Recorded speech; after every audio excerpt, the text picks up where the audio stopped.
ಬಾಯಿಯ ದುರ್ವಾಸನೆ. ಸೊ ಅದನ್ನ ಯಾರಿಗೂ ಹೇಳಕ್ಕೂ ಆಗಲ್ಲ. ಯಾರಿಗೂ ಬರ್ತಾ ಇದ್ರೆ ಜನ ದೂರ ಆಗ್ತಾರೆ ಬಿಟ್ರೆ ಆ ದುರ್ಗಂಧ ಬರೋದೇ ಮೇನ್ ಅದರಿಂದಾನೆ. ಸೊ ಎಲ್ಲಿವರೆಗೂ ಅದನ್ನ ನಾವು ಕ್ಲೀನ್ ಮಾಡಲ್ಲ. ಮುಂಚೆ ಹಳ್ಳಿನಲ್ಲಿ ಅಂದ್ರೆ ನಾವು ಇದು ನೀಮ್ ಅಂದ್ರೆ ಬೇವಿನ ಕಡ್ಡಿ ಯೂಸ್ ಮಾಡೋದು, ಇದ್ದಲ್ಲಿ ಯೂಸ್ ಮಾಡೋದು.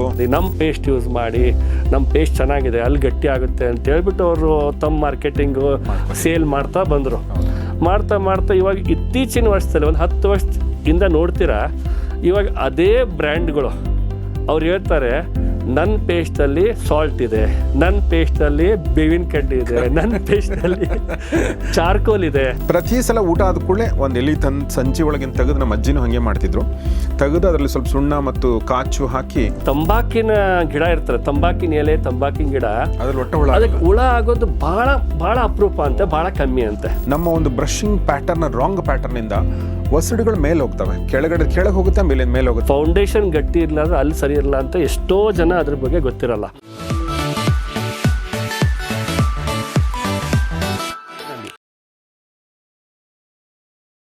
ಸ್ನೇಹಿತರೆ ನಮಸ್ಕಾರ. ಗೌರಿ ಶಕ್ಕಿ ಸ್ಟುಡಿಯೋದ ವಿಶೇಷ ಕಾರ್ಯಕ್ರಮ ಫ್ಯಾಮಿಲಿ ಡಾಕ್ಟರ್, ನಿಮಗೆಲ್ಲ ಆತ್ಮೀಯ ಸ್ವಾಗತ. ನಾನು ಗೌರಿ ಶಕ್ಕಿ. ಫ್ಯಾಮಿಲಿ ಡಾಕ್ಟರ್ ಕಾರ್ಯಕ್ರಮದಲ್ಲಿ ಇವತ್ತು ಒಬ್ಬ ಬಹಳ ಮುಖ್ಯ ಅತಿಥಿ ಇದ್ದಾರೆ. ನಮ್ಮ ಜೀವನದಲ್ಲಿ ನಾವು ಇವ್ರ ಹತ್ರ ಹೋಗದೇ ಇದ್ರೆ ನಮ್ಮ ಜೀವನ ನಡೆಯಲ್ಲ, ಅಷ್ಟು ಇಂಪಾರ್ಟೆಂಟ್ ಈ ವ್ಯಕ್ತಿ, ಈ ಪ್ರೊಫೆಷನ್ನು. ಅವರೇ ನಮ್ಮ KDC ಈ ಒಂದು ಡೆಂಟಲ್ ಚೈನ್ನ ಮುಖ್ಯಸ್ಥರಾಗಿರುವಂಥ MD ಆಗಿರುವಂಥ ಡಾಕ್ಟರ್ ನಿರಂಜನ್ ಪರಮಶೆಟ್ಟಿ ಅವರು. ಬನ್ನಿ ಅವ್ರನ್ನ ಸ್ವಾಗತಿಸೋಣ. ಡಾಕ್ಟರೇ ನಮಸ್ಕಾರ. ನಮಸ್ತೆ. ಡಾಕ್ಟರ್ ನಿರಂಜನ್ ಪರಮಶೆಟ್ಟಿಯವರು ಬೇಸಿಕಲಿ ಒಬ್ಬ ಇಂಪ್ಲಾಂಟಾಲಜಿಸ್ಟ್ ಮತ್ತು ಈ ಒಂದು ಚೈನ್, ಈ ಒಂದು ಹಾಸ್ಪಿಟಲ್ನ MD ಆಗಿ ಕೆಲಸ ಮಾಡ್ತಾ ಇದ್ದಾರೆ. ಸೊ ನಾನು ಅವ್ರಿಗೆ ನಿಮ್ಮ ಪರವಾಗಿ ಒಂದಷ್ಟು ಪ್ರಶ್ನೆಗಳನ್ನ ಕೇಳ್ತೀನಿ. ಬಟ್ ನನಗೆ ಅವರ ಜರ್ನಿ ಒಂದು ಸ್ವಲ್ಪ ನಿಮ್ಮ ಎದುರುಗಡೆ ತೆರೆದಿಡ್ಬೇಕನ್ಸುತ್ತೆ. ಯಾಕಂದರೆ ಭಾಳ ಇನ್ಸ್ಪೈರಿಂಗ್ ಜರ್ನಿ ಅದು. ನಮ್ಮ ಉತ್ತರ ಕರ್ನಾಟಕದ ಮುಧೋಳದಿಂದ ಶುರು ಆಗಿರುವಂಥ ಜರ್ನಿ. ಅವ್ರ ಊರು, ನಿಮ್ಮ ಊರು ಸರ್?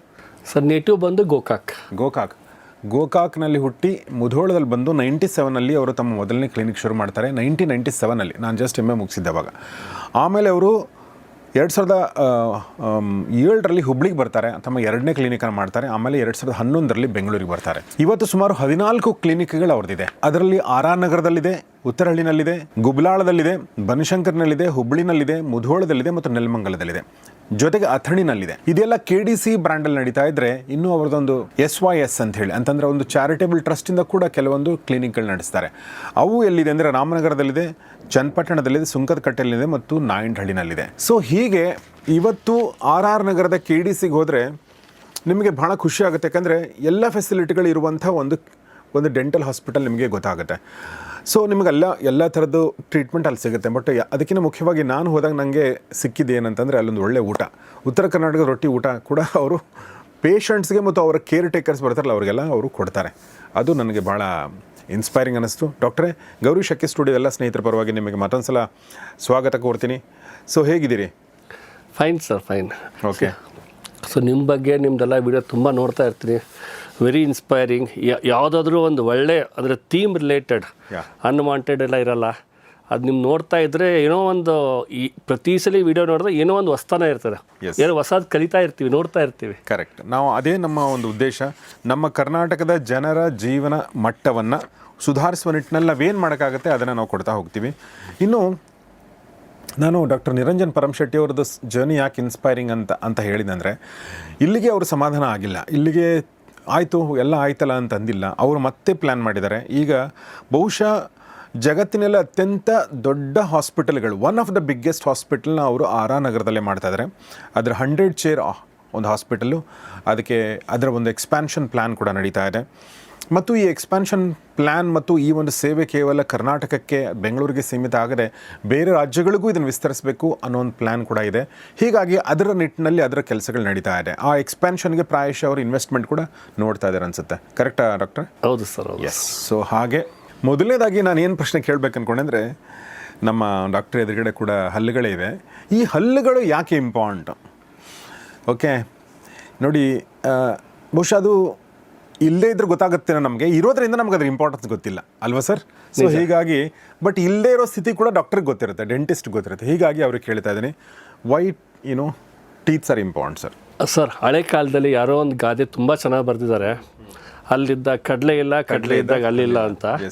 ಅದು ಆ್ಯಕ್ಚುಲಿ ಅವರು ಬರೆದಿರೋದು ಅಥವಾ ಹೇಳಿರೋದು ಹೆಂಗೆ ಅಂದರೆ, ಈಗ ನಿಮ್ಗೆ ಎಷ್ಟೋ ಸಲ ದುಡ್ಡಿರುತ್ತೆ, ತಿನ್ನೋಕೆ ಆಗ್ತಾ ಇರಲ್ಲ. ಆಮೇಲೆ ನಿಮ್ಗೆ ದುಡ್ಡೇ ಇರಲ್ಲ, ಅವಾಗ ನಿಮಗೆ ಅಲ್ಲಿರಲ್ಲ ಅಂತ ಹೇಳ್ಬಿಟ್ಟು ಅದು ಅಕ್ಷರಂ ಸತ್ಯ. ಅದು ನಿಜ ನಿಜ ನಿಜ. ನಾವು ನೋಡ್ತೀವಿ. ಇವತ್ತೇ ಬೆಳಗ್ಗೆ ಇಲ್ಲಿ ಬರೋಕ್ಕಿಂತ ಮುಂಚೆ ಒಂದು ಮೈಸೂರಿಂದ ಒಂದು ಪೇಷಂಟ್ ಬಂದಿದ್ರು, ಒಬ್ಬರು ಲೇಡಿ 55 ಇಯರ್ಸ್ ಓಲ್ಡು, ಪಾಪ ಏನೇನೋ ಅನಾರೋಗ್ಯ, ಎಷ್ಟೋ ಹಲ್ಗಳೆಲ್ಲ ಹೋಗಿತ್ತು. ಅವ್ರು ಹೇಳ್ತಾ ಇದ್ರು, ಸರ್ 2-3 ವರ್ಷ ಆಯಿತು ಸರ್, ನಾನು ಊಟನೇ ಸರಿ ಮಾಡೋಕ್ಕಾಗ್ತಾ ಇಲ್ಲ, ಏನಾದರೂ ಮಾಡಿ ನಮಗೆ ಒಂದು ಫಿಕ್ಸಲ್ಲಿ ಕಟ್ಕೊಡಿ. ಬೆಳಗ್ಗೆ ಆ ಪೇಷಂಟ್ ನೋಡಿ ಅಟೆಂಡ್ ಮಾಡಿ ಬರ್ತಾಯಿದ್ದೀನಿ. So I think the most important organ ಇವೆಲ್ಲ ನಾವು ಬದುಕೋದೇ ಲೈಕ್ ಊಟ ಮಾಡಲಿಕ್ಕೆ, ಆರಾಮಿರಲಿಕ್ಕೆ.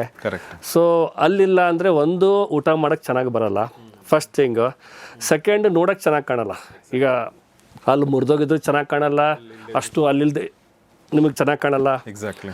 ಅದ್ರ ಜೊತೆಗೆ ನಿಮಗೆ ಸ್ಪಷ್ಟವಾಗಿ ಮಾತಾಡಬೇಕು ಅಂದರೆ, ನಿಮಗೆ ಅಲ್ಲಿಲ್ಲ ಅಂದರೆ ಸ್ಪಷ್ಟವಾಗಿ ಮಾತಾಡ್ಲಿಕ್ಕೂ ಬರಲ್ಲ. ಈಗ ಎಷ್ಟೋ ಜನ ನೋಡ್ತೀರ, ಅಲ್ಲೆಲ್ಲ ಕಳ್ಕೊಂಡಿರ್ತಾರೆ, ತಾತ ಅಜ್ಜಿಗಳು ಇರ್ತಾರೆ, ಅವ್ರು ಮಾತಾಡೋದು ಅರ್ಥನೇ ಆಗಲ್ಲ.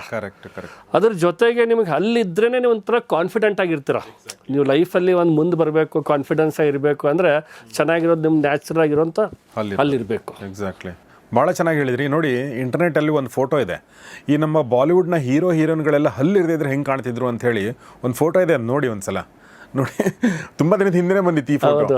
ಸೊ ನೋಡಿ, ಅಂದರೆ ಹಲ್ಲಿಲ್ಲ ಅಂತಂದರೆ you will not like them. Okay. So ಅದ್ರ ಜೊತೆಗೆ ಬರೀ ನೋಡೋಕ್ಕಷ್ಟೇ ಅಲ್ಲ, ಎಲ್ಲ ಯೂಸ್ಗಳನ್ನ ಡಾಕ್ಟರ್ ನಿರಂಜನ್ ಅವ್ರು ಹೇಳಿದರು. ಡಾಕ್ಟರ್, ಇನ್ನೊಂದು ಪ್ರಶ್ನೆ. ನಿಮ್ಮ ಈ ಒಂದು 97ಇಂದ ಇಲ್ಲಿವರೆಗಿನ ಒಂದು ಜರ್ನಿ, ಒಂದು 26 ವರ್ಷ ಮತ್ತು ಆ ಕಡೆ ಒಂದು 3 ವರ್ಷ, ಒಂದು 30, ಆಲ್ಮೋಸ್ಟ್ ಒಂದು 29 ವರ್ಷ 30 ವರ್ಷದ ಜರ್ನಿ. ಸೊ ನನ್ನ ಮೊದಲನೇ ಪ್ರಶ್ನೆ ಏನಂದರೆ, ನೀವು ಗೋಕಾಕಲ್ಲಿ ಹುಟ್ಟಿ ಬೆಳೆದಂಥವ್ರಿಗೆ ಈ ಡೆಂಟಿಸ್ಟ್ ಆಗಬೇಕು ಅನ್ನೋದು ಒಂದು ಆಯ್ಕೆ ಆಗಿತ್ತಾ ಅಥವಾ ಅನಿವಾರ್ಯ ಆಗಿತ್ತಾ ಅಥವಾ ಹೇಗೆ ಸರ್ ಇದು? ಸರ್, ಮುಂಚೆಯಿಂದನೂ ನಾನು ಓದಬೇಕಾದ್ರೆ, ಸ್ಕೂಲ್ ಓದಬೇಕಾದ್ರೆ, ಕಾಲೇಜ್ ಓದಬೇಕಾದ್ರೆ, PUC ಓದಬೇಕಾದ್ರೆ ಒಂದು ಆಸೆ ಇತ್ತು, ಡಾಕ್ಟರ್ ಆಗಬೇಕು ಅಂತ. ಅದು ಮುಂಚೆಯಿಂದನೇ ಇತ್ತು. ಅದು ನಮ್ಮ ಮಿಡ್ ಕ್ಲಾಸ್ ಫ್ಯಾಮಿಲಿಗಳಿರುವಂಥ ಒಂದು ಕಾಮನ್ ಆಸೆ. ಸೆಕೆಂಡ್ PUC ಆದಮೇಲೆ ಸೈನ್ಸ್ ತೊಗೊಂಡಿದ್ದೆ, ಸೆಕೆಂಡ್ PUC ಆಯಿತು, ರಿಸಲ್ಟ್ ಬಂತು, ಮೆಡಿಕಲ್ ಸಿಗಲಿಲ್ಲ, ಆ ಮಟ್ಟಕ್ಕೆ ಸ್ಕೋರ್ ಆಗಲಿಲ್ಲ. ಸೊ ಹಿಂಗಾಗ್ಬಿಟ್ಟು ನಿರಾಸೆ ಆಗಿಬಿಟ್ಟು ಇಂಜಿನಿಯರಿಂಗ್ ಆಲ್ರೆಡಿ ಸೇರ್ಕೊಂಡ್ಬಿಟ್ಟಿದ್ದೆ. ಆಮೇಲೆ ಅವಾಗೆಲ್ಲ ನಾವು ಓದ್ಬೇಕಾದ್ರೆ ಹೆಂಗಿತ್ತು ಅಂದರೆ, ಸೊ ಡೆಂಟಲ್ ಮೆಡಿಕಲ್ ಎಲ್ಲ ಫಸ್ಟ್ ಲಿಸ್ಟು, ಸೆಕೆಂಡ್ ಲಿಸ್ಟು, ಈ ಥರ ರಿಸಲ್ಟ್ಸ್ ಬರ್ತಾಯಿತ್ತು. ಸೆಕೆಂಡ್ ಲಿಸ್ಟ್, ಥರ್ಡ್ ಲಿಸ್ಟಲ್ಲಿ ನನ್ನ ಹೆಸರು ಪೇಪರ್ನಲ್ಲಿ ಬಂತು, you are selected for dentist ಅಂತ. ಫಾರ್ ಡೆಂಟಲ್ ಅಲ್ಲಿವರೆಗೂ ನಮಗೆ ಒಂದು ಡೆಂಟಲ್ ಓದಬೇಕು ಅಥವಾ ಡೆಂಟಿಸ್ಟ್ ಆಗಬೇಕು ಅಥವಾ ಡೆಂಟಿಸ್ಟ್ ಸಪ್ರೇಟ್ ಇಷ್ಟು ದೊಡ್ಡ ಸ್ಪೆಷಲೈಸೇಷನ್ ಇದೆ, ಇಷ್ಟೆಲ್ಲ ಇದೆ ಅಂತ ನಮ್ಗೆ ನಿಜವಾಗ್ಲೂ ಗೊತ್ತಿರಲಿಲ್ಲ. ಸೊ ಒಂಥರ ಆಕಸ್ಮಿಕವಾಗಿ ಅಥವಾ ಒಂದು ಡಾಕ್ಟರ್ ಆಗಬೇಕಂತ ಆಸೆಯಿಂದ ನಾನು ಡೆಂಟಿಸ್ಟ್ ಆಗಿದ್ದು. ಓ ಹಾಗೆ. ಬಟ್ ಈಗ ಒಂದು 29 ವರ್ಷದ ಜರ್ನಿ ನಂತರ ನಿಮಗೆ ಆರ್ ಯು ಹ್ಯಾಪಿ ಅಬೌಟ್, ನೀವು ಒಳ್ಳೇದಾಯಿತು ನಿಮಗೆ ಅಂದರೆ ಕೆಲವೊಂದು ಸಲ ಹೇಳ್ತೀವಲ್ಲ ಆಗೋದೆಲ್ಲ ಒಳ್ಳೇದಕ್ಕೆ ಅಂತೇಳಿ, ಹಾಗೆ ಅನಿಸಿದೆ ನಿಮಗೆ? Sir, very happy. ಓಕೆ. ಆದಮೇಲೆ ಗೊತ್ತಾಯಿತು ಡೆಂಟಿಸ್ಟ್ ಎಷ್ಟು ವಾಸ್ಟ್ ಫೀಲ್ಡು, ಎಷ್ಟೊಂದು ಕ್ರಿಯೇಟಿವ್ ಫೀಲ್ಡ್ ಆಗಿದೆ. ಆಮೇಲೆ ನಾನು ಬಿಗಿನಿಂಗಲ್ಲಿ ಪ್ರಾಕ್ಟೀಸ್ ಮಾಡ್ತಾ ಇರ್ಬೇಕಾದ್ರೆ ಇಲ್ಲಿ ಮುಧೋಳ, ಹುಬ್ಳಿಯಲ್ಲೆಲ್ಲ ಮಾಡಬೇಕಾದ್ರೆ ಅವಾಗೆಲ್ಲ ಡೆಂಟಿಸ್ಟ್ ಭಾಳ ಕಮ್ಮಿ ಇದ್ದರು. ಆವಾಗ ನಮ್ಮ ಹತ್ರ ಬಂದ ಪೇಷಂಟ್ಸ್ ಎಲ್ಲ ನಾನು ಕೇಳ್ತಾಯಿದ್ರು, ಸರ್ ನೀವು MBBS ಯಾವ ಕಾಲೇಜಲ್ಲಿ ಓದಿದ್ದೀರಾ ಅಂದರೆ, ಅವ್ರಿಗೆಲ್ಲರಿಗೂ ಏನಂದರೆ ಡೆಂಟಿಸ್ಟ್ ಅನ್ನೋದು ಸೂಪರ್ ಸ್ಪೆಷಲೈಸೇಷನು, ಅಂದರೆ MBBS ಆದಮೇಲೆ ನೀವು ಸ್ಪೆಷಲಿಸ್ಟ್ ಅಂತ. ಎಷ್ಟೋ ಜನ ಆ ಥರ ಕೇಳಿದಾಗ ನನಗೆ ಖುಷಿ ಆಗ್ತಾಯಿತ್ತು, ಹೌದಪ್ಪ ಎಂಥ ಒಳ್ಳೆ ಫೀಲ್ಡ್ ಇದೆ ಅಂತ. ಆಮೇಲೆ ಡೆಂಟಿಸ್ಟ್ರಿ ಅನ್ನೋದು ಅಥವಾ ಡೆಂಟಿಸ್ಟ್ ಅನ್ನೋದು ಜನರಿಗೆ, ಸಾಮಾನ್ಯ ಜನರಿಗೆ ಏನು ಗೊತ್ತು ಅಂದರೆ, ಅಲ್ಲಿ ಕೇಳ್ತಾರೆ, ಅಲ್ಲಿ ಕಟ್ತಾರೆ, ಜಸ್ಟ್ ಒಂದು 2-3 ಅಥವಾ 4 ಟ್ರೀಟ್ಮೆಂಟ್ ಅಷ್ಟೇ ಗೊತ್ತು. ನಾವು ನಮ್ಮ ಜರ್ನಿಯಲ್ಲಿ ಅರ್ಥ ಆಯಿತು, we can do more than 300 procedures. ತುಂಬ ವಾಸ್ಟ್ ಅಂದರೆ ವಾಸ್ಟ್ ಫೀಲ್ಡು. ನಮ್ಮ ಡೆಂಟಿಸ್ಟ್ರಿಯಲ್ಲಿ BDS ಮುಗಿದ ಮೇಲೆ MDS ಅಲ್ಲಿ ಸುಮಾರು 9 ಡಿಫ್ರೆಂಟ್ ಸ್ಪೆಷಲೈಸೇಷನ್ಸ್ ಇದೆ. ಪ್ರತಿ ಒಂದೊಂದು ಅಂದರೆ ರೂಟ್ ಕೆನಾಲ್ ಮಾಡಲಿಕ್ಕೆ ಒಂದು ಸ್ಪೆಷಲಿಸ್ಟ್ ಇದ್ದಾರೆ, ಹೊಸ ಟ್ರೀಟ್ಮೆಂಟಿಗೆ ಒಂದು ಸ್ಪೆಷಲಿಸ್ಟ್ ಇದ್ದಾರೆ, ಅದೇ ಥರ ಕ್ಲಿಪ್ ಹಾಕ್ತಾರೆ, ಆರ್ಥೋಡಾಂಟಿಕ್ ಟ್ರೀಟ್ಮೆಂಟ್ ಅಂತ ಮಾಡ್ತೀವಿ. ಅದೇ ಥರ ನಿಮಗೆ ಪೆರಿಯೋಡಾಂಟಿಸ್ಟ್ ಅಂತ ಹೊಸಡಿನ ಚಿಕಿತ್ಸೆ ಮಾಡ್ತಾರೆ, ಓರಲ್ ಪ್ಯಾಥಾಲಜಿಸ್ಟು, ಓರಲ್ ಮೆಡಿಸಿನ್ನು, ಈ ಥರ 8-9 ಸ್ಪೆಷಲೈಸೇಷನ್ ಇದೆ. ಸೊ ಹಾಗೆ ಸ್ಪೆಷಲೈಸೇಷನ್ ಇನ್ನೂ ದೊಡ್ಡದಾಗ್ತಾನೆ ಇದೆ ಅನ್ಸುತ್ತಲ್ವಾ, ಇನ್ನೂ ಅದು ಎಕ್ಸ್ಪ್ಯಾಂಡ್ ಆಗ್ತಾನೆ ಇದೆ. ಈಗ AI ಮತ್ತು ಮಷಿನ್ ಲರ್ನಿಂಗ್ ಇದೆಲ್ಲ ಬಂದಿರೋದ್ರಿಂದ ಮತ್ತು ಟೆಕ್ನಾಲಜಿ ಅಡ್ವಾನ್ಸ್ ಆಗಿರೋದ್ರಿಂದ ಇನ್ನೂ ಮುಂದೆ ಇನ್ನೊಂದಷ್ಟು ಇನ್ವೆನ್ಷನ್ಗಳು 100% ಆಗ್ಬೋದು. ಈಗ ಅದರಲ್ಲಿ ಒಂದು ವಿನೂತನವಾದಂಥ ಸ್ಪೆಷಲೈಸೇಷನು ಇಂಡಿಯಾದಲ್ಲಿ ಇನ್ನೂ ಅಷ್ಟೊಂದು ಪಾಪ್ಯುಲರ್ ಆಗಿ ಮಾಸ್ಟರ್ ಡಿಗ್ರಿಗಳಿಲ್ಲ, ಬಟ್ ಫಾರಿನ್ಗಳೆಲ್ಲ ವೆರಿ ಕಾಮನ್ ಆಗಿದೆ. ಅದಕ್ಕೆ ನಾವು ಫೋರೆನ್ಸಿಕ್ ಓಡೆಂಟಾಲಜಿ ಅಂತ ಕರಿತೀವಿ. ಅಂದರೆ ನೀವು ಕನ್ನಡದಲ್ಲಿ ವಿಜ್ಞಾನ ಅಂತ ಫೀಲ್ಡ್ ಇದೆಲ್ಲ, ಅದು ಇತ್ತೀಚೆಗೆ ಭಾಳ ಪಾಪ್ಯುಲರ್ ಆಗ್ತಾ ಇದೆ ನಮ್ಮ ಡೆಂಟಿಸ್ಟ್ರಿಯಲ್ಲಿ. ಯಾಕೆ ಅಂದರೆ ಇದು ಇತ್ತೀಚೆಗೆ ಒಂದು ನಿರ್ಭಯ ಕೇಸ್ ಆಯ್ತಲ್ಲ ಡೆಲ್ಲಿಯಲ್ಲಿ, ಸುಮಾರು ವರ್ಷದಿಂದ ಒಂದು ಹುಡುಗಿ ರೇಪ್ ಆಯಿತು, ಅದು ಇಡೀ ನ್ಯಾಷನಲ್ ಇಶ್ಯೂ ಆಯಿತು. ಅಂಥ ಕೇಸ್ಗಳಲ್ಲಿ ಆ ಆ ಕೇಸಲ್ಲ ಸಹ ಆ ಕಲ್ಪ್ರಿಟ್ಟನ್ನು ಅವ್ರು ಶಿಕ್ಷೆ ಕೊಡಬೇಕಾದ್ರೆ one of the major identification ಅಂದರೆ ಫೋರೆನ್ಸಿಕ್ ಒಡಂಟಾಲಜಿ ಅವರು ಅದನ್ನು ಬೈಟ್ ಮಾರ್ಕ್ಸ್, ಈಗ ಹಂಗೆ ಪ್ರತಿಯೊಬ್ಬರು ಫಿಂಗರ್ ಮಾರ್ಕ್ಸ್ ಬೇರೆ ಇರುತ್ತಲ್ಲ, ಹಂಗೆ ಪ್ರತಿಯೊಬ್ಬರದು bite marks, teeth bite marks ಬೇರೆ ಇರುತ್ತೆ, ಕಚ್ಚಿದ್ರೆ ಅದರ ಮೇಲೆ ಆ ಜಜ್ಮೆಂಟನ್ನು ಒನ್ ಆಫ್ ದ ಪ್ರೈಮರಿ ಏನಂತಾರೆ ಎವಿಡೆನ್ಸ್ ಅವ್ರು ಶಿಕ್ಷೆ ಕೊಡಲಿಕ್ಕೆ it was done by forensic odontologist. ಅಷ್ಟೇ ಅಲ್ಲ, ರೀಸೆಂಟ್ಲಿ ನಿಮಗೆ ಇದಾಯ್ತಲ್ಲ, ಏರ್ ಕ್ರ್ಯಾಶ್ ಆಯ್ತಲ್ಲ ಅಹಮದಾಬಾದಲ್ಲಿ, ಸುಮಾರು ಒಂದು 200ಕ್ಕೂ ಹೆಚ್ಚು ಜನ ಅಲ್ಲಿ ತೀರ್ಕೊಂಡ್ರು. ಇವನ್ ಅದರಲ್ಲಿ ಬಾಡಿ ಐಡೆಂಟಿಫಿಕೇಷನ್ ಮಾಡೋಕ್ಕೆ ಎಲ್ಲ ಬಾಡಿಗೂ ಸುಟ್ಟೋಗ್ಬಿಟ್ಟಿದ್ರು. ಆ್ಯಕ್ಚುಲಿ ಅದು ಎಷ್ಟು ಟೆಂಪ್ರೇಚರ್ ಇರ್ತದೆ ಅಂದರೆ 1000 ಡಿಗ್ರಿ ಟೆಂಪ್ರೇಚರಲ್ಲಿ ಬಾಡಿಗಳೆಲ್ಲ ಸುಟ್ಟೋಗ್ಬಿಟ್ವು. ಆ ಟೆಂಪ್ರೇಚರಲ್ಲಿ ಸಹ ನಮ್ಮ ಟೀತು ನಮ್ಮ ಎನಾಮಲ್ ಎಷ್ಟು ಸ್ಟ್ರಾಂಗ್ ಇದೆ ಅಂದರೆ ಆ ಎನಾಮಲ್ಗೆ ಏನಾಗಲ್ಲ. ಸೊ ಏನು ಮಾಡ್ತಾರೆ ಅಂದರೆ ಆ ಟೀತನ್ನು, ಎಸ್ಪೆಷಲಿ ಮೋಲಾರ್ ಟೀತನ್ನು ಕಟ್ ಮಾಡಿ ಒಳಗಡೆ ನರ ಇರ್ತದೆ, ಪಲ್ಪ್ ಅಂತ ಕರಿತೀವಿ, ಅದನ್ನು ತೊಗೊಂಡು DNA ಚೆಕ್ ಮಾಡಿ ಸುಮಾರು 50% ಅರ್ಧಕ್ಕಿಂತ ಹೆಚ್ಚು ಬಾಡಿಗಳನ್ನು ನಮ್ಮ ಫೋರೆನ್ಸಿಕ್ ಒಡಂಟಾಲಜಿಸ್ಟನ್ನು ಅದನ್ನು ಐಡೆಂಟಿಫೈ ಮಾಡ್ತಾರೆ. ಅಂದರೆ ಇವ್ರ ಫ್ಯಾಮಿಲಿ ಇವ್ರ ಗುರುತನ್ನು ಐಡೆಂಟಿಫೈ ಮಾಡಲಿಕ್ಕೆ ಫೋರೆನ್ಸಿಕ್ ಒಡಂಟಾಲಜಿಸ್ಟ್ ವಾಸ್ ಲೈಕ್ ಆ ಟೀಮು ಭಾಳ ಚೆನ್ನಾಗಿ ಕೆಲಸ ಮಾಡಿದೆ. ವಂಡರ್ಫುಲ್. ಸರಿ, ಇದನ್ನು ಕಲಿಬೇಕು, ಇದನ್ನು ಕಲಿಬೇಕಂತಂದ್ರೆ ಅದಕ್ಕೆ ಸ್ಪೆಷಲೈಸ್ಡ್ ಏನಾದರೂ ಇದೆಯಾ, ಕೋರ್ಸ್ ಇದೆಯಾ?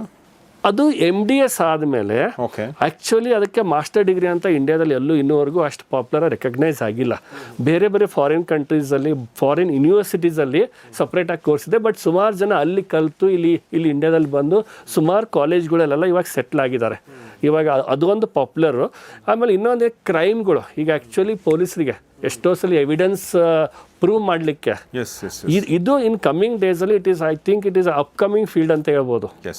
ಇವನ್ ನೀವು ಹಿಂದಿನ ಕಾಲದಲ್ಲಿ ಹಿಟ್ಲರನ್ನ ಹೆಂಗೆ ಐಡೆಂಟಿಫೈ ಮಾಡಿದ್ರು ಅಂದರೆ ಅವ್ರು ಟೀತ್ ಮೇಲೆ ಐಡೆಂಟಿಫೈ ಮಾಡಿದ್ರು. ಸೊ ಇಟ್ ಈಸ್ ಒಂದು ಲೈಕ್ ಒಂಥರ ಅಮೇಸಿಂಗ್ ಫೀಲ್ಡ್ ಇದೆ, ತುಂಬಾ ಚೆನ್ನಾಗಿದೆ. ರಾಜೀವ್ ಗಾಂಧಿ ಅವರು ಕೂಡ ತೀರ್ಕೊಂಡಾಗ ಅವರ ಒಂದು ದಂತ ಅದರಿಂದಾನೇ ಐಡೆಂಟಿಫೈ ಕರೆಕ್ಟ್. ಸೊ ಹಾಗೆ ಎಕ್ಸ್ಪ್ಯಾಂಡ್ ಆಗ್ತಾ ಇದೆ, ಅದ್ರ ಬಗ್ಗೆ ನಾನು ಮಾತಾಡ್ತೀನಿ. ಬಟ್ ನಾನು ಒಂದು ಸಿಂಪಲ್ ಪ್ರಶ್ನೆ ಕೇಳಬೇಕು ಅನ್ಕೊಂಡೆ ನಿಮಗೆ. 2-3 ತುಂಬ ಇಂಪಾರ್ಟೆಂಟ್ ಪ್ರಶ್ನೆ ನನ್ನ ತಲೆಗೆ ಹೊಳಿತಾ ಇದೆ. ಮೊದಲನೇದೇನೆಂದರೆ, ಈಗ ನಾವು ಸಿಟಿನಲ್ಲಿ ಮತ್ತು ಈಗ ಹಳ್ಳಿ ಮತ್ತು ಸಿಟಿ ಮಧ್ಯೆ ಅಂಥ ವ್ಯತ್ಯಾಸಗಳೇನು ಉಳಿದಿಲ್ಲ. ಮುಂಚೆ ಹಳ್ಳಿನಲ್ಲಿ ಅಂದರೆ ನಾವು ಇದು ಅಂದರೆ ಬೇವಿನ ಕಡ್ಡಿ ಯೂಸ್ ಮಾಡೋದು, ಇದ್ದಲು ಯೂಸ್ ಮಾಡೋದು, ಈ ಥರದ್ದೆಲ್ಲ ಮಾಡ್ತಿದ್ವಿ ನಾವು ಕೂಡ. ಬಟ್ ಈಗ ಅಲ್ಲೇನು ಅಂಥ ವ್ಯತ್ಯಾಸ ಉಳಿದಿಲ್ಲ. ಆದರೂ ಕೂಡ ಒಂದು ಜನ್ರೇಷನ್, ಬಹುಶಃ ಇನ್ನೂ ಒಂದು ಹಳೆ ಜನ್ರೇಷನ್ಗೆ ಪ್ರಾಯಶಃ ಕೆಲವೊಂದು ಜ್ಞಾನಗಳು, ಕೆಲವೊಂದು ವಿಚಾರಗಳು ಗೊತ್ತಿಲ್ಲದೆ ಇರ್ಬೋದು. ಓಕೆ, ಸೊ ಹೀಗಾಗಿ ಗ್ರಾಮೀಣ ಪ್ರದೇಶದ ಜನರಿಗೆ ನೀವು ಏನು ಹೇಳಕ್ಕೆ ಇಷ್ಟಪಡ್ತೀರಿ? ನೀವು ಹೇಳ್ದಂಗೆ ಇವಾಗೇನು ಗ್ರಾಮೀಣ ಸಿಟಿ ಆಲ್ಮೋಸ್ಟ್ ಎಲ್ಲ ಇಲ್ಲೇನು ಸಿಗುತ್ತೆ ಅಲ್ಲೂ ಸಿಗುತ್ತೆ, ಪ್ರತಿಯೊಂದೂ ಎಲ್ಲರಿಗೂ ರೀಚಲ್ಲಿದೆ. ಬಟ್ ನೀವು ಹೇಳಿದ್ರಲ್ಲ ನೀವು ಅದೆಲ್ಲ ಯೂಸ್ ಮಾಡ್ತಾಯಿದ್ರು ಅಂತ, ಸುಮಾರು ಅದೊಂದು 50-60 ವರ್ಷ ಹಿಂದೆ ಭಾಳ ಪಾಪ್ಯುಲರ್ ಆಗಿತ್ತು, ಜನ ಯೂಸ್ ಮಾಡ್ತಾಯಿದ್ರು. ಡೆಫಿನೆಟ್ಲಿ ಅದರಿಂದ ತುಂಬ ಚೆನ್ನಾಗಿ ರಿಸಲ್ಟ್ಸ್ ಬರ್ತಾ ಇತ್ತು. ಅದ್ರ ಜೊತೆಗೆ ಇಂದಿನ ಕಾಲದ ಜನರಲ್ಲಿ ಏನಿತ್ತು ಅಂದರೆ ಟೀತ್ಗಳೆಲ್ಲ ಸ್ಟ್ರಾಂಗ್ ಆಗಿದ್ವು ನ್ಯಾಚುರಲಿ. ಅವಾಗೆಲ್ಲ ಈ ಥರ junk food like pizza, burger, sweets, chocolates ಅಂಥದೆಲ್ಲ ಸೇವನೆ ಭಾಳ ಕಮ್ಮಿ ಇತ್ತು. They use to have healthy food, ತುಂಬ ಆರೋಗ್ಯಕರವಾದಂಥ ಊಟ ಸೇವನೆ ಮಾಡ್ತಾಯಿದ್ರು, ಫೈಬ್ರಸ್ ಫುಡ್ ತಿಂತಾಯಿದ್ರು, ಫ್ರೂಟ್ಸ್ ತಿಂತಾಯಿದ್ರು, ಆಮೇಲೆ ವೆಜಿಟೇಬಲ್ಸ್ ತಿಂತಾಯಿದ್ರು, ಹಸಿ ತರಕಾರಿ. ಆ ಥರ ತಿನ್ನೋದ್ರಿಂದ ಹಲ್ಲುಗಳಲ್ಲಿ ಅಂಥ ಮೇಜರ್ ಪ್ರಾಬ್ಲಮ್, ಈಗ ಕೀಟಾಣು ಅಥವಾ ಇದೇನು ಡಿಕೆ ಅಂತ ಕರಿತೀವಿ, ಕ್ಯಾವಿಟೀಸ್ ಆಯಿತು, ಉಳುಕಲ್ಲಾಯಿತು, ಗಮ್ ಡಿಸೀಸ್ ಆಯಿತು, ಇದೇ ವೆರಿ ಮಿನಿಮಲ್, ಅಷ್ಟೊಂದು ಇರಲಿಲ್ಲ. ಹಿಂಗಾಗಿ ಅವರು ಆ ನೀಮಲ್ಲಿ ಬ್ರಷ್ ಲೈಕ್ ನೀಮಿನ ಕಡ್ಡಿ, ಲೈಕ್ ಬೇವಿನ ಕಡ್ಡಿಯಲ್ಲಿ ಬ್ರಷ್ ಇದು ಮಾಡ್ತಾಯಿದ್ರು, ಅಥವಾ ಇದ್ಲು ಪುಡಿ ಯೂಸ್ ಮಾಡ್ತಾಯಿದ್ರು, ಅಥವಾ ಕೆಲವೊಂದ್ಸರಿ ಸಾಲ್ಟಲ್ಲಿ ಮಾಡ್ತಾಯಿದ್ರು. ಸೊ ಅದೊಂದು ಆ ಜನ್ರೇಷನ್ಗೆ, ಆ ಟೈಮ್ಗೆ, ಅವ್ರ ಹೆಲ್ತ್ ಕಂಡೀಷನ್ಗೆ, ಅವ್ರ ಟೀತ್ ಕಂಡೀಷನ್ಗೆ ಅದು ಸೂಟೇಬಲ್ ಆಗಿತ್ತು. ಸೊ ಬರ್ತಾ ನಮ್ದು ಹೆಂಗೆ ಲೈಫ್ ಸ್ಟೈಲ್ ಹೆಂಗೆ ಚೇಂಜ್ ಆಗ್ತಾ ಬಂತಲ್ಲ, ಅವಾಗೇನಾಗುತ್ತೆ, ನಾವು ಮಾಡ್ತಾ ಹೋದರೆ ಹಲ್ಲುಗಳು ವೀಕ್ ಆಗ್ತಾ ಇದೆ, ಫುಡ್ ಹ್ಯಾಬಿಟ್ ಚೇಂಜ್ ಆಗ್ತಾ ಇದೆ, ಸ್ಟಿಕ್ಕಿ ಫುಡ್ ತಿಂತಾ ಇದ್ದೀವಿ. ಆಮೇಲೆ ಡೆಫಿನೆಟ್ಲಿ ನಮ್ಮ ಬಾಯಲ್ಲಿ ಯಾವತ್ತಿದ್ರೂ ಮಿಲಿಯನ್ಸ್ ಆಫ್ ಬ್ಯಾಕ್ಟೀರಿಯಾ ಇದ್ದೇ ಇರ್ತದೆ, ಮುಂಚೆನೇ ಇರ್ತಿತ್ತು, ಈಗಲೂ ಇರ್ತಾ ಇದ್ದು. ಅವಕ್ಕೆ ಅಟ್ಯಾಕ್ ಮಾಡಲಿಕ್ಕೆ, ಟೀತ್ ಡ್ಯಾಮೇಜ್ ಮಾಡಲಿಕ್ಕೆ ಮೇನ್ ಬೇಕಾಗಿರೋದು ಈ ಥರ ಫುಡ್ಡು, ಅದನ್ನು ನಾವು ಪ್ರೊವೈಡ್ ಮಾಡ್ತಾ ಇದ್ದೀವಿ. ಸ್ವೀಟು, ಸ್ಟಿಕ್ಕಿ ಫುಡ್ಗಳು, ಪಿಜ್ಜಾ, ಬರ್ಗರ್ಗಳು, ಈ ಥರದ್ದು ಟೀ ಕಾಫಿಗಳು ಎಸ್ ಎಸ್ ನಾವೇನು ಅನ್ಕೊಂತೀವಿ ನಾವು ಅದನ್ನ ಸೇವನೆ ಮಾಡ್ತಾ ಇದೀವಿ ಅಂತ. ನಾವು ಸೇವನೆ ಮಾಡೋದಕ್ಕಿಂತ ಬ್ಯಾಕ್ಟೀರಿಯಾ ಸಪ್ಲೈ ಮಾಡ್ತಾ ಇದೀವಿ ನಾವು. ಬ್ಯಾಕ್ಟೀರಿಯಾಗಳು ಕಾಯ್ತಿರ್ತವೆ ನಮ್ಮ ನೀವು ಡ್ಯಾಮೇಜ್ ಮಾಡಿ ಅಲ್ಲಿ ಡ್ಯಾಮೇಜ್ ಮಾಡಿ ಅಂತ ನಾವು ಸಪ್ಲೈ ಮಾಡ್ತಾ ಇದ್ದೀವಿ. ಸೊ ಈ ಥರದಿಂದ ಇವಾಗ ಬ್ರಷಿಂಗ್ ವೆರಿ ಇಂಪಾರ್ಟೆಂಟ್. ಬ್ರಷ್ ಬೇಕೇ ಬೇಕು.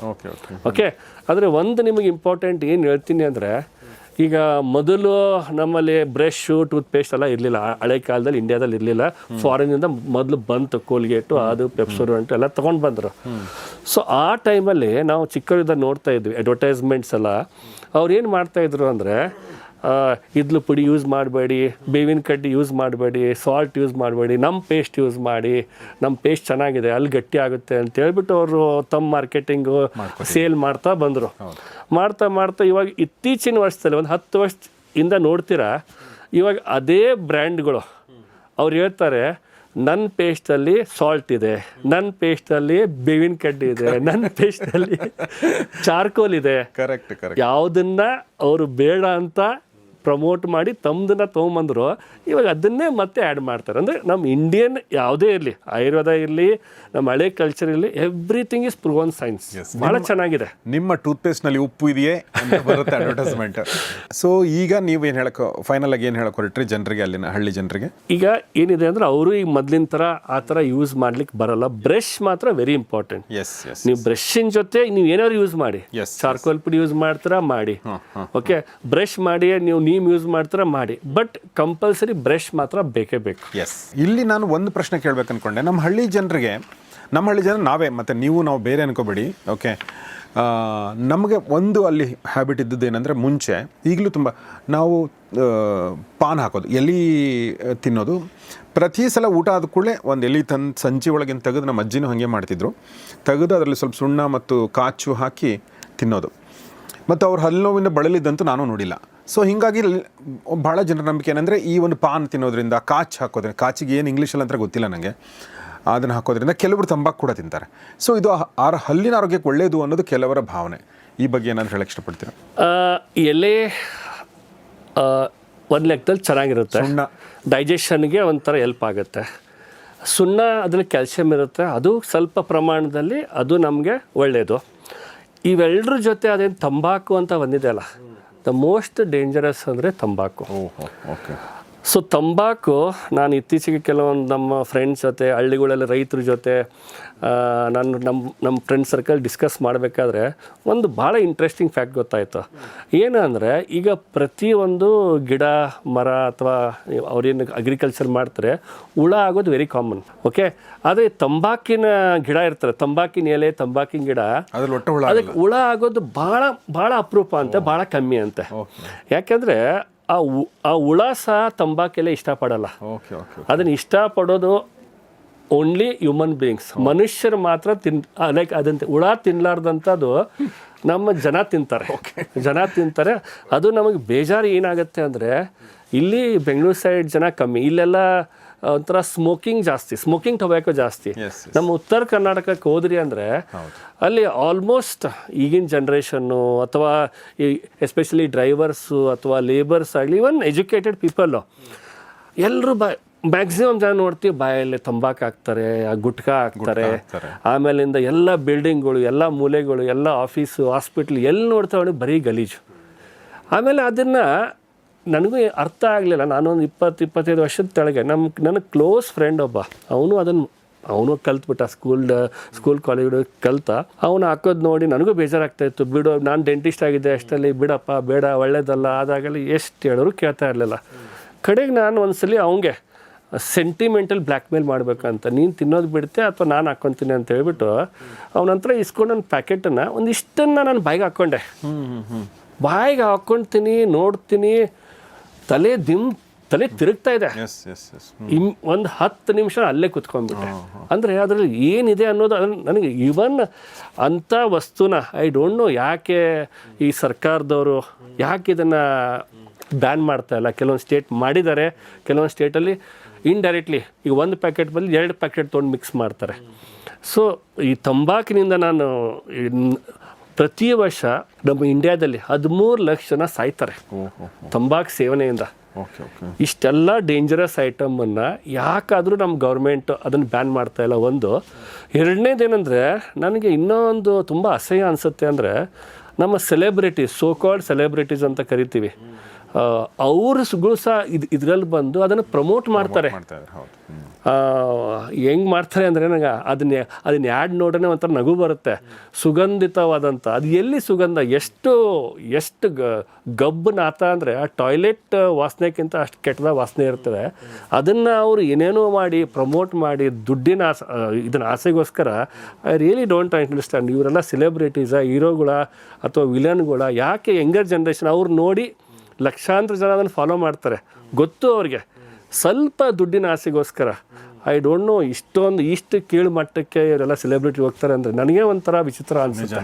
ಇದ್ರ ಬಗ್ಗೆ ತುಂಬ ಮಾತಾಡಿದ್ದಾರೆ. ಇದರಲ್ಲಿ ಒಂದು ಇಂಟ್ರೆಸ್ಟಿಂಗ್ ಪಾಯಿಂಟ್ ಅಂದರೆ ಈ ಪ್ರಮೋಷನ್ಗೆ ಒಂದು ತುಂಬ ಚೆನ್ನಾಗಿರೋದಂಥ ಇದಿದೆ. ಸಚಿನ್ ತೆಂಡೂಲ್ಕರ್ಗೂ ಆಫರ್ ಮಾಡಿದ್ರಂತೆ, ನೀವು ಇದನ್ನು ಪ್ರಮೋಟ್ ಮಾಡಿ ಗುಟ್ಕಾನ, ಬ್ಲ್ಯಾಂಕ್ ಚೆಕ್ ಕೊಟ್ರಂತೆ. ಆ ವ್ಯಕ್ತಿ ಹೇಳ್ದ, ನೀವು ಎಷ್ಟು ಕೋಟಿ ಕೊಟ್ಟರೂ ನಾನು ಇಂಥದ್ದು ಮಾಡಲ್ಲ ಅಂತ. ಅಂದರೆ ಅಂಥ ಜನನೂ ಇದ್ದಾರೆ. ಇಂಥವ್ರನ್ನ ನಾವು we should keep them as a idol. Yes yes yes, ಭಾಳ ಒಳ್ಳೆ ಮಾತನ್ನು ಹೇಳಿದ್ರಿ. So moral of the story ಏನು ಸರ್ ಅಂತಂದರೆ, ದಯವಿಟ್ಟು ಅದನ್ನು ತಿನ್ನಬೇಡಿ. ಯಾರು ತಿಂತಾ ಇದ್ದೀರಿ ದಯವಿಟ್ಟು ಅವ್ರಿಗೆ ಹೇಳಿ. ಓಕೆ, ನನ್ನ ಮನೇಲಿ ಕೂಡ ಈ ಥರದೊಂದು ದುರ್ಘಟನೆ ಆಗಿದೆ. ಈ ಥರ ತಿಂದು ಆಗಿರೋವಂಥದ್ದು ನಾನು ನೋಡಿದ್ದೀನಿ. ನನ್ನ ಫ್ರೆಂಡ್ಸು ತುಂಬ ಜನ ತಿಂತಿದ್ರು, ಅವರು ಕೂಡ ಭಾಳ ಸಫರ್ ಆಗಿದ್ದಾರೆ. ಯಾವುದೇ ಕಾರಣಕ್ಕೂ ಗುಟ್ಕಾ ಈ ಥರದ ತಿನ್ನೋದನ್ನು ದಯವಿಟ್ಟು ಸ್ಟಾಪ್ ಮಾಡಿ ಅಂತ ಡಾಕ್ಟ್ರ್ ಹೇಳ್ತಾ ಇದ್ದಾರೆ, ನಾನು ಕೂಡ ನಿಮಗೆ ಹೇಳ್ತಾ ಇದ್ದೀನಿ. ಸರ್, ಈಗ ನಾವು ಗ್ರಾಮೀಣ ಪ್ರದೇಶದ ಜನರ ಬಗ್ಗೆ ಮಾತಾಡಿದ್ವಿ. ಇನ್ನೊಂದು ಭಾಳ ಇಂಪಾರ್ಟೆಂಟ್ ಪ್ರಶ್ನೆನ ಕೇಳಬೇಕು ಅಂದ್ಕೊಂಡೆ. ಅದೇನೆಂದರೆ, ಡಯಾಬಿಟೀಸ್ ಪೇಷಂಟ್ಸ್ ತುಂಬ ಜನ ಇರ್ತಾರೆ. ಅವ್ರಿಗೆ ಏನಾದರೂ ಚಿಕ್ಕ ಪುಟ್ಟ ಗಾಯ ಆದರೆ ಅದನ್ನು ವಾಸಿ ಮಾಡ್ಕೊಳ್ಳೋದು ತುಂಬ ಕಷ್ಟ ಆಗುತ್ತೆ. ಈಗ ಹಲ್ಲು ಅದು ತುಂಬ sensitive part. So diabetes patients ಹಲ್ಲುಗಳ ಆರೋಗ್ಯವನ್ನು ಹೇಗೆ ನೋಡ್ಕೊಳ್ಬೇಕು? ಫಸ್ಟ್ ಆಫ್ ಆಲ್, ಡಯಾಬಿಟಿಸ್ ಅನ್ನೋದನ್ನು it happens, one is because stress, maximum ಅದಕ್ಕೆ ರಿಲೇಟೆಡ್ ಅಂದರೆ ಸ್ಟ್ರೆಸ್ಸು, ಆಮೇಲೆ ಹೆರಿಡಿಟ್ರಿ, ಅವೆಲ್ಲ ತುಂಬ ರೀಸನ್ಸ್ ಇದೆ. ಅವರು ಸಾಧ್ಯವಾದಷ್ಟು ಎಷ್ಟು ಸಾಧ್ಯ ಆಗುತ್ತೆ ಶುಗರ್ ಕಂಟ್ರೋಲಲ್ಲಿ ಇಟ್ಕೋಬೇಕು. ದಟ್ ಈಸ್, ಅದು ನಿಮ್ಮ ಲೈಕ್ ಬಾಯಿ ಆರೋಗ್ಯಕ್ಕೆ ಒಳ್ಳೆಯದು, ಹಲ್ಲಿನ ಆರೋಗ್ಯ, ವಸಿನ ಆರೋಗ್ಯಕ್ಕೆ ಒಳ್ಳೆಯದು, ನಿಮ್ಮ ಎಲ್ಲ ಆರೋಗ್ಯಕ್ಕೆ ಒಳ್ಳೆಯದು. ಆಮೇಲೆ ನಮ್ಮಲ್ಲಿ ಸುಮಾರು ಪೇಷಂಟ್ ನೋಡ್ತೀವಿ, ನಮ್ಮಲ್ಲಿ ಬರೋ ಅಂಥ ಪೇಷಂಟ್ಸ್ಗಳೆಲ್ಲ ಮ್ಯಾಕ್ಸಿಮಮ್ ಸೀನಿಯರ್ ಸಿಟಿಜನ್ಸ್. ಆ ಸೀನಿಯರ್ ಸಿಟಿಜನ್ಸಲ್ಲಿ ಎವ್ರಿ ಆಲ್ಟರ್ನೇಟ್ ಪರ್ಸನ್, ಆಲ್ಮೋಸ್ಟ್ ಎಲ್ರಿಗೂ ಒಂದು ಶುಗರ್ ಅದು ಇರುತ್ತೆ, ಬಿ ಪಿ ಆರ್ ಇರುತ್ತೆ, ಹಾರ್ಟ್ ಪ್ರಾಬ್ಲಮ್ ಆರ್ ಇರುತ್ತೆ. ಅವರೆಲ್ಲ ಇಷ್ಟೆಲ್ಲ ಬರದೇ ಬಿಡ್ತಾರೆ, ಶುಗರ್ ಇದೆ ಅಂತ.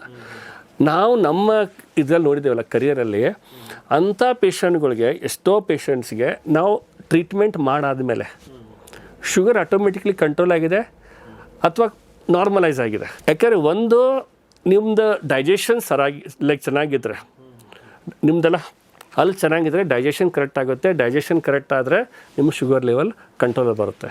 ಇನ್ನೂ ಒಂದು ಹೆಂಗಿರುತ್ತೆ ಅಂದರೆ, ಅದೇ ಒಂಥರ ಸ್ಟ್ರೆಸ್ ಆಗಿಬಿಟ್ಟಿರುತ್ತೆ. ಅಯ್ಯೋ, ನನಗೆ ಅಲ್ಲಿಲ್ಲ, ನನಗೆ ವಸೂಡ್ ರೋಗ ಇದೆ, ನನ್ನ ವಸೂರಲ್ಲಿ ಬ್ಲಡ್ ಬರ್ತದೆ, ಊಟ ಮಾಡೋಕ್ಕಾಗ್ತಿಲ್ಲ, ಅದು ಒಂದು ರೀತಿ ಸ್ಟ್ರೆಸ್ ಲೈಕ್ ಆ್ಯಡ್ ಆಗುತ್ತೆ.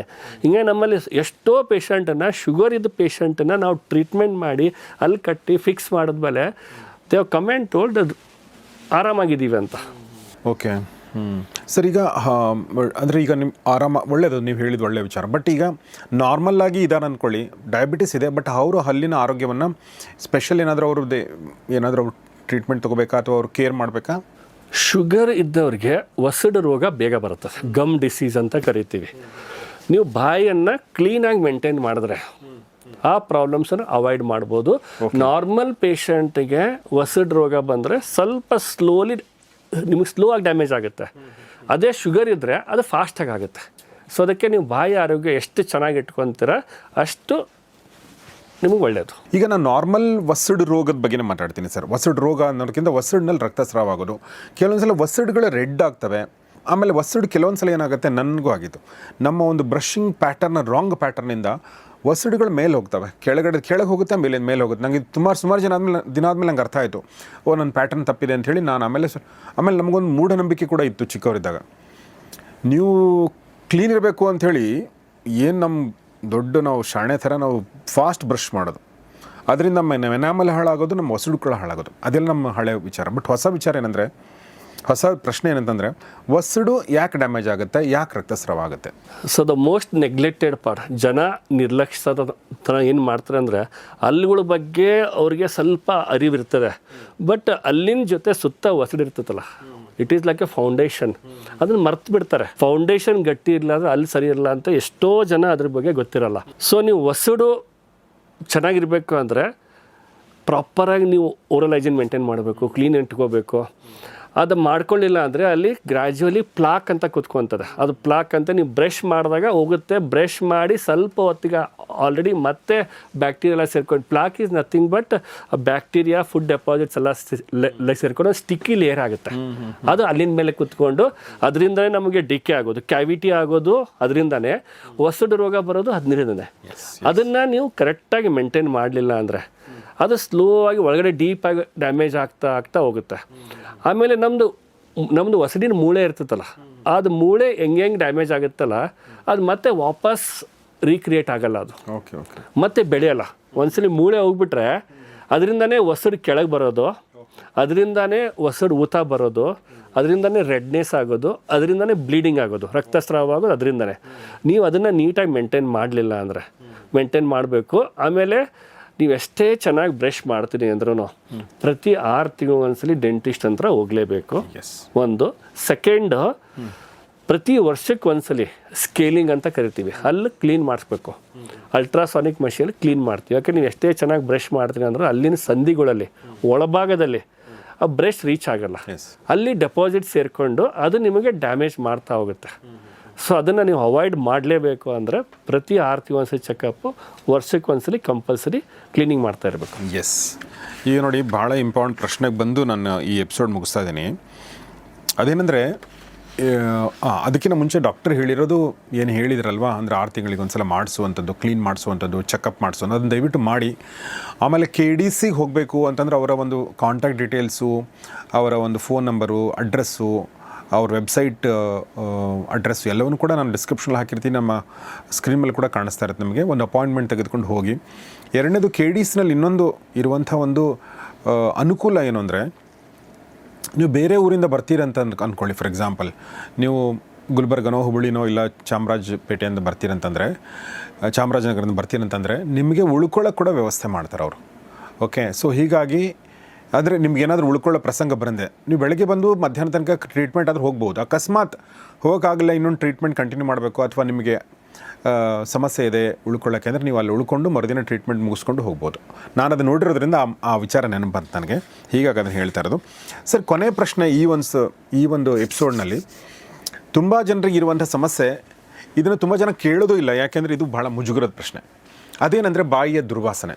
ಸೊ ಅದನ್ನು ಯಾರಿಗೂ ಹೇಳೋಕ್ಕೂ ಆಗಲ್ಲ. ಯಾರಿಗೂ ಬರ್ತಾಯಿದ್ರೆ ಜನ ದೂರ ಆಗ್ತಾರೆ, ಬಿಟ್ಟರೆ ನೋಡ್ರಿ ನಿಮ್ಮ ಬಾಯಲ್ಲಿ ವಾಸನೆ ಬರ್ತಾಯಿದೆ ಅಂತ ಹೇಳಲ್ಲ. ಯಾಕೆಂದರೆ ಪಾಪ ಅವ್ರಿಗೆ ಮುಜುಗರ ಆಗುತ್ತೆ ಅಂತ ಹೇಳಲ್ಲ ತುಂಬ ಜನರಿಗೆ. ಬಟ್ ಡಾಕ್ಟ್ರಿಗಂತೂ ಕೇಳಲೇಬೇಕು ನಾವು ಈ ಪ್ರಶ್ನೆನ. ಸೊ ಯಾಕೆ ವಾಸನೆ ಬರುತ್ತೆ ಮತ್ತು ಹೇಗೆ ಸರ್ ಅವಾಯ್ಡ್ ಮಾಡೋದು? ಇದು ಬಾಯಲ್ಲಿ ವಾಸನೆ ಬರೋಕ್ಕೆ 99% ಟೈಮ್ಸ್ ಒಂದೇ ಒಂದು reason, it's all because of bad deposits. ಅಲ್ಲೆಲ್ಲ ಕೊಳೆ ಕುತ್ಕೊತದೆ. ನಾನು ಹೇಳ್ದಲ್ಲ, ಮೊದಲು ಪ್ಲಾಕ್ ಆಗುತ್ತೆ, ಆಮೇಲೆ ಗ್ರ್ಯಾಜುವಲಿ ಡೆಪಾಸಿಟ್ಸ್ ಅಲ್ಲೆಲ್ಲ ಶೇಖರಣೆಗೊಂಡು ಫುಡ್ಡು, ಬ್ಯಾಕ್ಟೀರಿಯಾ ಎಲ್ಲ ಸೇರಿಕೊಂಡು ಅಲ್ಲಿ ಡೆಪಾಸಿಟ್ಸ್ ಆಗ್ತಾ ಹೋಗುತ್ತೆ. ಅದಕ್ಕೆ ನಾವು ಕ್ಯಾಲ್ಕುಲಸ್ ಅಂತ ಕರಿತೀವಿ. ಅದು ಗಟ್ಟಿಯಾಗಿ ಕುತ್ಕೋತದೆ. ಅದು ಮೊದಲು ಸೂಪರ್ಫಿಷಿಯಲ್ ಆಗಿರುತ್ತೆ, ಆಮೇಲೆ ಡೀಪಾಗಿ ಹೋಗುತ್ತೆ. ಆ ಕ್ಯಾಲ್ಕುಲಸ್ ಏನಾಗುತ್ತೆ ಅಂದರೆ ಅದು ಸ್ಲೋಲಿ ನಿಮ್ಮ ವಸಡನ್ನು ಡ್ಯಾಮೇಜ್ ಮಾಡ್ತಾ ಹೋಗುತ್ತೆ. ಆ ದುರ್ಗಂಧ ಬರೋದೇ ಮೇನ್ ಅದರಿಂದನೇ. ಸೊ ಎಲ್ಲಿವರೆಗೂ ಅದನ್ನು ನಾವು ಕ್ಲೀನ್ ಮಾಡಲ್ಲ, ಅದನ್ನು ನೀವು ಕ್ಲೀನ್ ಮಾಡೋಕ್ಕಾಗಲ್ಲ. ಆ್ಯಸ್ ಎ ಪೇಷಂಟ್ ಅಥವಾ ಆ್ಯಸ್ ಎ ಇಂಡಿವಿಜುವಲ್ ನೀವು ಕ್ಲೀನ್ ಮಾಡೋಕ್ಕಾಗಲ್ಲ. ಅದನ್ನು ದಂತ ವೈದ್ಯರಂತಲೇ ಹೋಗಬೇಕು, ಡೆಂಟಿಸ್ಟ್. ಅದು ಬ್ರಷಿಂದ ಹೋಗಲ್ಲ, ಅದು ಫುಲ್ ಗಟ್ಟಿಯಾಗಿ ಜಿಗುಟಾಗಿ ಅಂಟ್ಕೊಂಡ್ಬಿಟ್ಟಿರ್ತದೆ.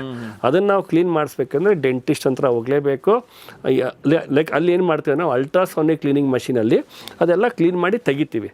ಅದನ್ನು ತೆಗೆದ್ಮೇಲೆ ಆಟೋಮೆಟಿಕಲಿ ನಿಮಗೆ ವಾಸನೆ ಎಲ್ಲ ಹೋಗ್ಬಿಡ್ತದೆ. ಅದನ್ನು ಬಿಟ್ಟು ಸುಮಾರು ಜನ ಏನು ಮಾಡ್ತಾರೆ ಅಂದರೆ, ಎಲ್ಲೋ ಫಾರ್ಮಸಿಗೆ ಹೋಗ್ಬಿಟ್ಟು ಮೌತ್ ವಾಶ್ ಯೂಸ್ ಮಾಡ್ತಾರೆ, ಅಥವಾ ಮಿಂಟ್, ಯಾವಾಗಲೂ ಮಿಂಟ್ ಹಾಕೊತಾ ಇರ್ತಾರೆ ಬಾಯಲ್ಲಿ. ಅದು ಏನಾಗುತ್ತೆ ಅಂದರೆ ಅದು ಟೆಂಪ್ರರಿ, ಇನ್ನೂ ಒಂದು 5 ನಿಮಿಷ 10 ನಿಮಿಷ ಸ್ವಲ್ಪ ಅದು ಮಾಸ್ಕ್ ಆಗುತ್ತೆ. ಇವಾಗ ನೀವು ಹೆಂಗಿರುತ್ತೆ ಅಂದರೆ, ನೀವು ಸ್ನಾನ ಮಾಡಲಾರ್ದೆ ನೀವು ಬಾಡಿ ಸ್ಪ್ರೇ ಹಾಕ್ಕೊಂಡಂಗೆ. ಸೊ ಅದು ನಿಮ್ಮ ಕೊಳೆ ಎಲ್ಲ ಹೋಗಲ್ಲ, ಬಟ್ ಟೆಂಪ್ರರಿ ನಿಮ್ಮ ಮಾಸ್ಕ್ ಮಾಡುತ್ತೆ. ಸೊ ಅದಕ್ಕೆ ಅದು ನೀವು ಅಲ್ಲಿವರೆಗೂ ಬಿಡಕ್ಕೆ ಹೋಗಬೇಡಿ.